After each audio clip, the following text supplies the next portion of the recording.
Welcome back to another video, traders. Today I'm looking at Pfizer, PFE. Been in the news a lot lately because of their vaccine with BioNTech, BNTX. They just this week got final approval, I believe, and now they've been starting to talk about hundreds of millions of doses, pricing for Europe, and things like that. So they had a nice jump today. They went up to 42.51. I guess this was a couple of days ago before coming back down today. But first thing I want to talk about is just get a little bit of historical context on Pfizer, because they're in the news this year, but they've been around for a little while. So let's just get an idea of what this stock has done in the past. This support that we've been testing all year, it actually goes back to January of 2018 at 39.40. So that's a solid support level.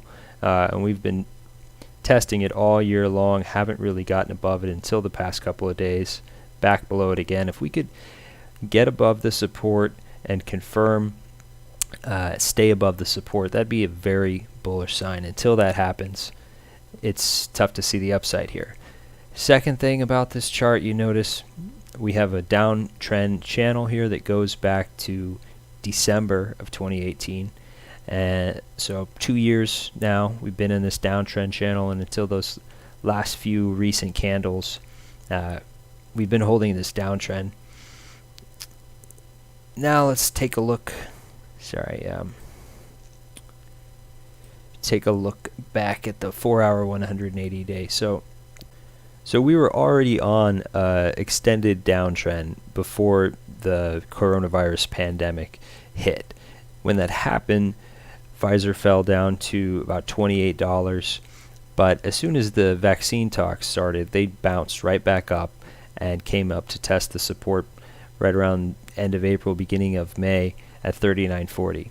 And they tested it again, and they would hang around up here for a little while, testing the bottom of the long-term downtrend as well, eventually breaking down, nearly testing the growth trend, and just continuing to do this, guys. So it comes up, it tests the support, gets rejected, hangs around, goes down, tests the trend line, eventually breaks the trend line back into the recovery channel, and then it bounces again. So a lot of volatility here is really the main theme for this year. You kind of got the hope of vaccine news, and then the reality that it hasn't come, and that's sort of the cycle here. And we're kind of consolidating into and around this $38 level, and still trying to break above this support. So the story here right, is all about the vaccine doses, and now the recent jump is on final approval. But what's the real timeline for Pfizer to see revenue from this vaccine approval? That's the question. And as far as we know, right now we don't have a real timeline. It's still going to be approximately a year, and that's all we really know.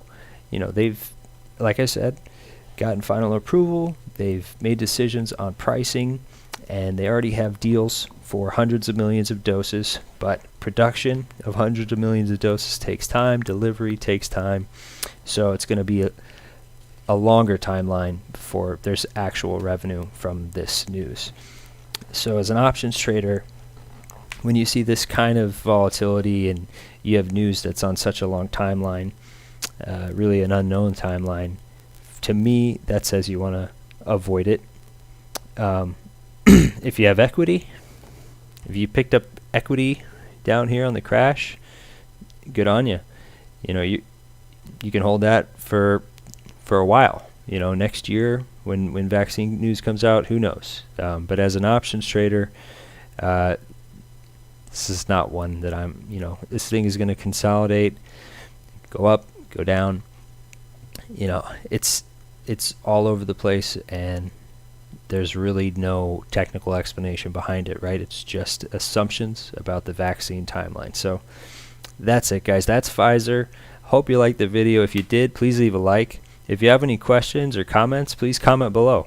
I read all the comments, so if you have a question, I'll definitely answer it.